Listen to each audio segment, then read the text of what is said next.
Right now at noon, Governor Evers signs the Republican-authored spending bill with partial vetoes. Why he says he didn't veto it completely. And there's an investigation into Border Patrol agent social media posts that the acting director of the Department of Homeland Security called disturbing and inexcusable. From the Channel3000.com Alert Center, this is News 3 Now at noon. Good afternoon, everyone. I'm Mark Kane. Thanks for tuning in to News 3 Now on this Wednesday afternoon. Humid, a chance of showers today. Sounds familiar. Let's head over to the Weather Center. Meteorologist Chris Reese has a look at your first alert forecast. Hi, Chris.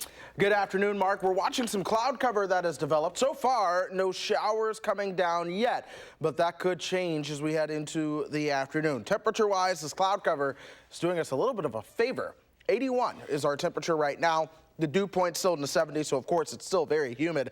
Boscobella 85, Mineral Point at 86 right now. Our friends in Janesville still at 81. Those dew points in the 70s do take up a large part of the upper Midwest, which means it's going to be staying humid with that heat and humidity. We've actually watched some cloud cover begin to develop, but again, we don't have the showers and thunderstorms, at least not now. Most of that's going to be over parts of Iowa. So no fret for rain at the moment, but as we go farther through the afternoon, that may change. A lot of it will be isolated, though. Look for temperatures to top out around 86. All right, stay cool. We'll see you in a few minutes, Chris. Thank you. New at noon, Governor Tony Evers has signed the state budget into law with partial vetoes. The governor said in a statement, this Republican-written budget makes critical investment in areas that were included in the original budget, and it should be seen as a down payment on the progress that still needs to be made.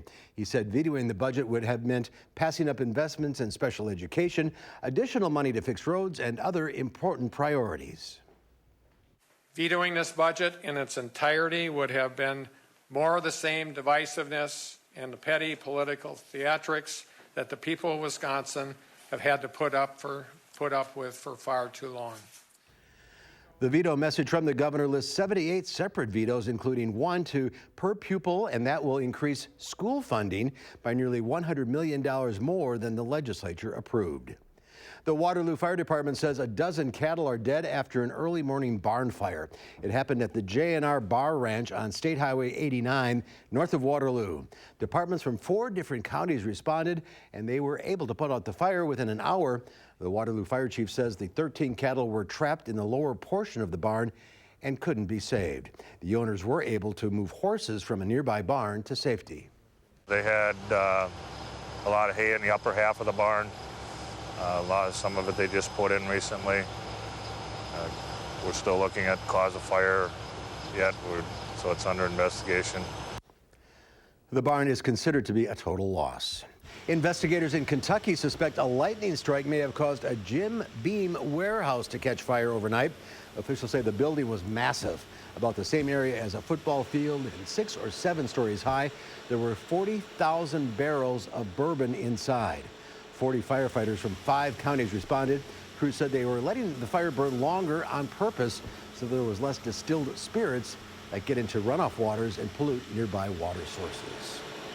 New video now. A powerful thunderstorm knocked out power for thousands in southeastern Wisconsin last night. The National Weather Service says there were straight-line winds in concentrated areas of Racine and Kenosha counties. Those uprooted 7 large trees on one block of downtown Racine. My wife said the fence is gone and the trampoline's in the backyard and there's down power lines. Get home. Okay. According to We Energy's, more than 3,000 people in Racine County are still without power. 4 Democratic presidential candidates are planning to attend a town hall in Milwaukee next week. Vermont Senator Bernie Sanders, Massachusetts Senator Elizabeth Warren, former U.S. Housing Secretary Julian Castro, and former Texas Representative Beto O'Rourke are all slated to appear. The 2-hour event next Thursday is organized by the League of United Latin American Citizens. Wisconsin is seen as a key swing state. President Trump narrowly carried Wisconsin in 2016, breaking a string of Democratic wins dating back to 1988. The acting head of Homeland Security has ordered an investigation into a report of disturbing social media posts by active patrol agents. According to ProPublica, a comment in a Facebook group showed a picture of a dead migrant and his daughter and asked if it was fake because the bodies were so clean. The investigation comes a day after the department's Inspector General's office released photos of severe overcrowding at Border Patrol facilities. The incoming president of the American Academy of Pediatrics toured 2 of the facilities last week. When they opened the door, the first thing that hit us was a smell, and it was a smell of sweat, urine, and feces. And they took us into the House Oversight Committee Chair Elijah Cummings called on acting DHS Director Kevin McElhaney to testify next week about the Facebook group and the Department Inspector General's report about dangerous overcrowding. A record number of people planning trips for the 4th of July this year. More than 41 million people expected to travel by car. In Wisconsin specifically, travel is up 4.5% this year. Lower gas prices are contributing to the record travel numbers. The national average for gas is $2.61, which is 23 cents lower than last Independence Day. According to GasBuddy.com, you can find prices as low as $2.49 in Madison. Today and Friday afternoon expected to be the worst days on the road. In Washington, D.C., the Pentagon is rolling out military hardware for a 4th of July unlike any other ordered by President Trump. The Salute to America ceremony will feature tanks on the National Mall and a military flyover. The flyovers cost tens of thousands of dollars per hour. The military officials say they are essentially training flights and therefore won't cost taxpayers extra money. The National Park Service is reportedly diverting nearly $2.5 million, originally intended for parks across the country, for the celebration.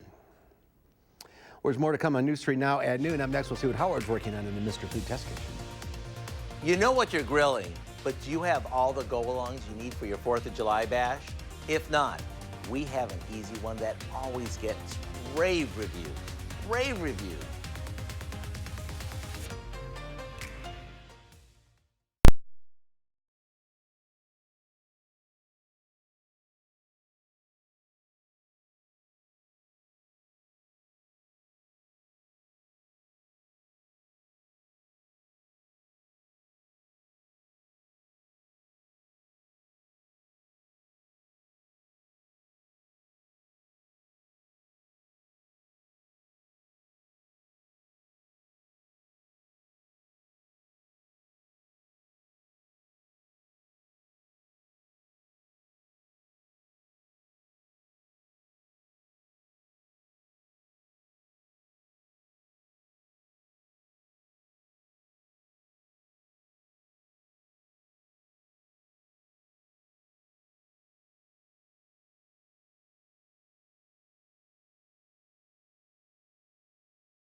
When it comes to summertime get-togethers, there are a few things that are absolute must-haves. For some, it might be Dad's barbecue chicken, while for others, it may be Aunt Mary's Tutti Frutti Ambrosia. However, for me, it has to be my mom's bubbling hot baked beans. And if you got a minute, I'll show you how they're made. We start with a couple of cans of baked beans. To that, we add in some molasses, crumbled bacon, yellow mustard, a bit of butter, and a can of crispy fried onions. After that's mixed, we pour it into a baking dish and top it with even more French fried onions before popping it in the oven. Then we let it bake until all the flavors come together and it's bubbling hot. As you can see, the whole thing takes no time to whip up, thanks to all the supermarket shortcuts. These taste amazing, and no one will ever know you didn't make them from scratch. To get your hands on this fun change of pace holiday must-have, which we call Backyard Bean Bake, all you have to do is go to our website. I'm Howard with Kelly in the Mr. Food Test Kitchen, where today we found a bubbling delicious way for you to say, ooh, it's so good. Have fun. All right, muggy weather in store for the rest of the week, and there's a chance for 4th of July showers tomorrow night. Chris Reese has your first alert forecast next.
Our Call for Action phone bank is open right now, ready to take on your consumer issues. You can call the hotline. Volunteers will help you with any consumer complaints. The number is 608-270-2833. The service open every Monday, Wednesday, and Friday between 11 and 1. The tariff battle between the U.S. and China continues to cause problems, and Delta Airlines is starting new complimentary freebies that extend beyond first class. Diane King Hall has your Money Watch report.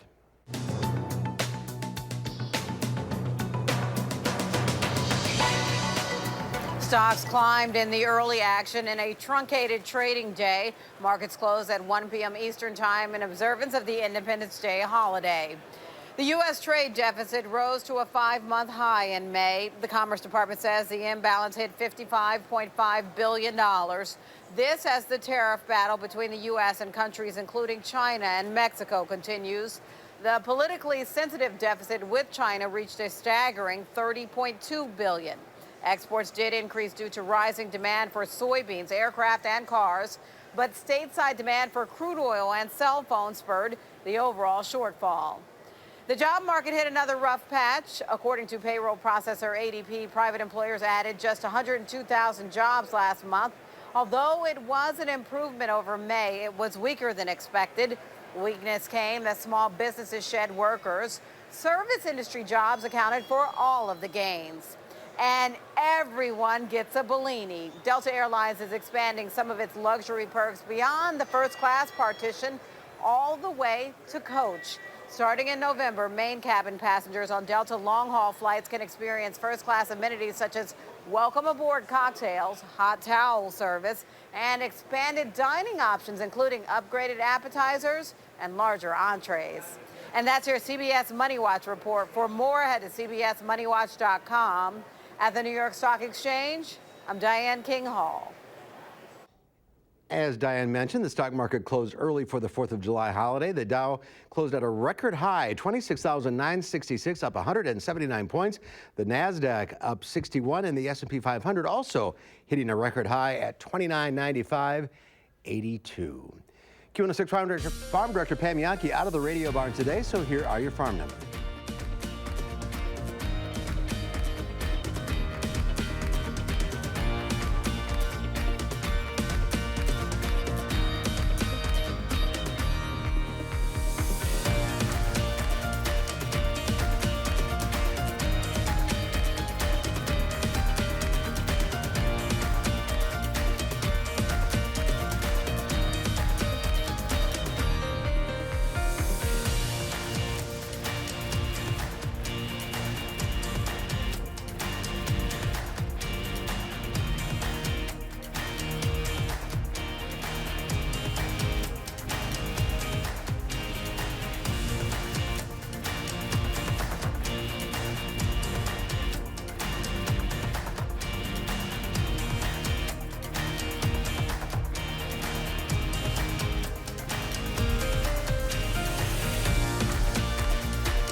And Chris Reese has your 4th of July forecast over in the Weather Center.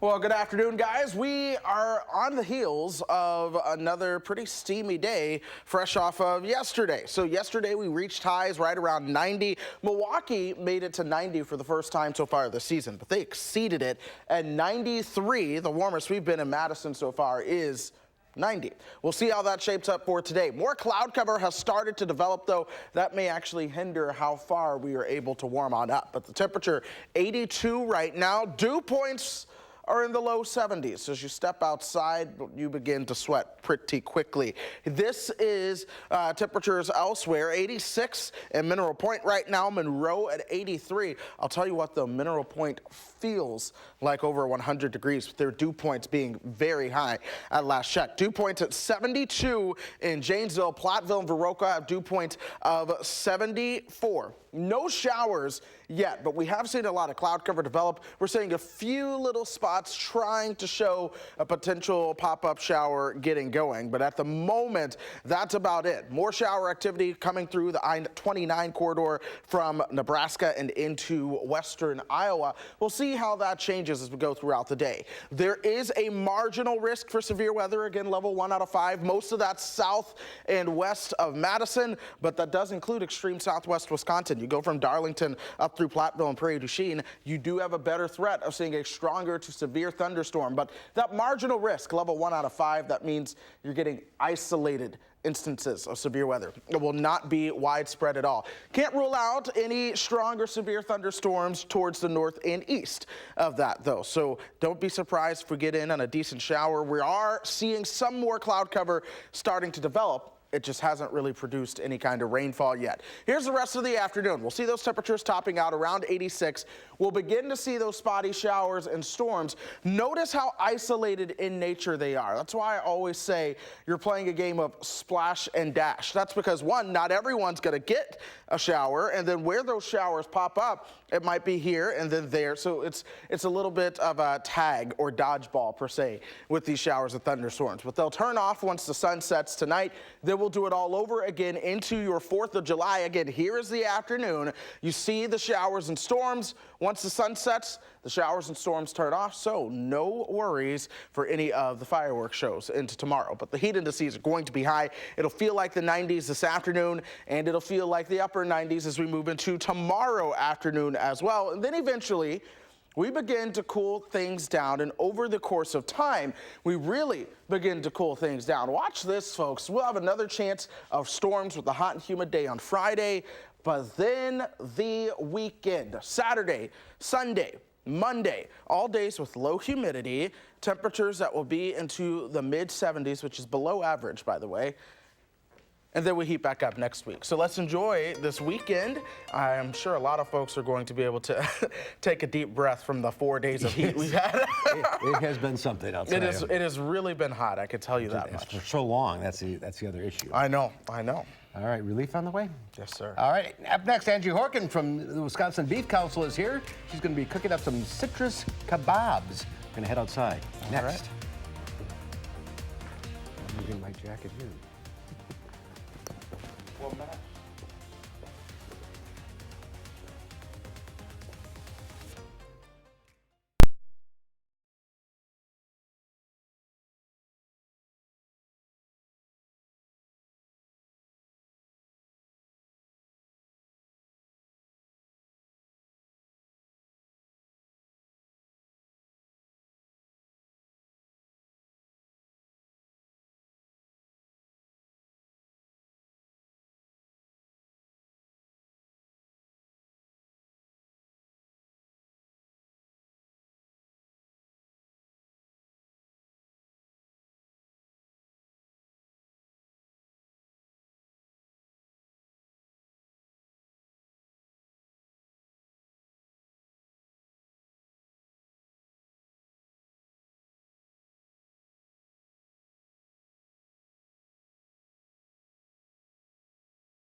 Angie Horkin from the Wisconsin Beef Council is here, picking out one of the hottest days of the year, as usual.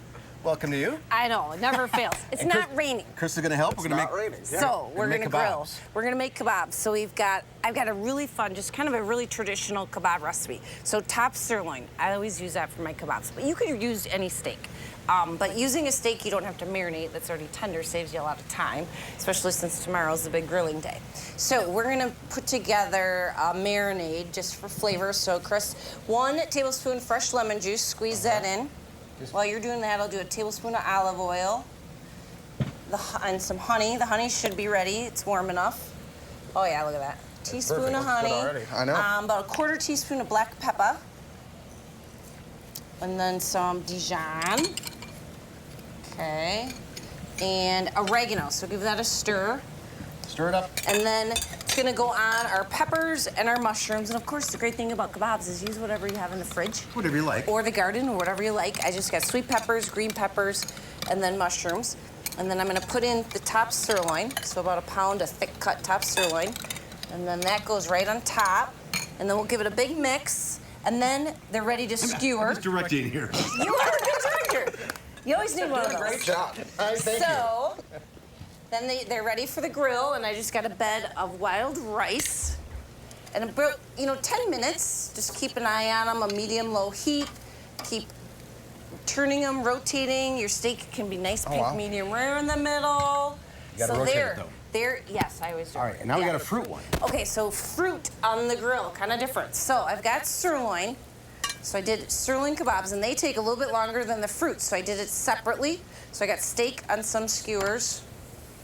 Ooh, fruit on another. So I got watermelon, peaches, plums, and you want to look for firm peaches and plums, so you can cut them so they hold together. So how long is the fruit on the grill? Mango, about 6 to 8 minutes. Okay. And the steak's about 10, but I tossed all of that with fresh cilantro, smoked paprika, some cayenne pepper, so a little kick. A little kick to it. And then the peel off of 1 whole orange.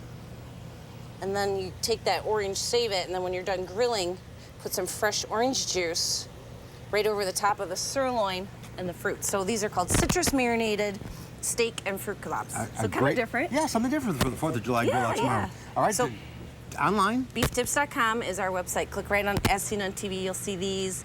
Or go to our recipe collections, because we've got grilling favorites, we've got burgers, tomorrow's big burger day, we got steak recipes, so everything you need for the holidays, so. All right, we'll dig in. All right, and it's going to be a hot one for grilling tomorrow. It will be another hot day tomorrow. We're going to look for temperatures that are back into the 80s, 85, another chance for showers and thunderstorms in the afternoon. Once the sun sets, we will get rid of that chance for showers and storms. So I'm not too concerned about the fireworks shows or anything like that. I'm looking forward to the weekend. Not that I'm going to be here to enjoy it at all. You're going to be in Kentucky. Yes, I'm going to be down south where it is going to be very hot. But we are talking a beautiful weekend around here. Temperatures in the 70s. The humidity is going to go down back to Kentucky as well. So I'll be there. As you come back on the weekend, we'll do it. Okay. All right. Thanks for watching, everybody. We'll see you back here at 4. Have a great afternoon.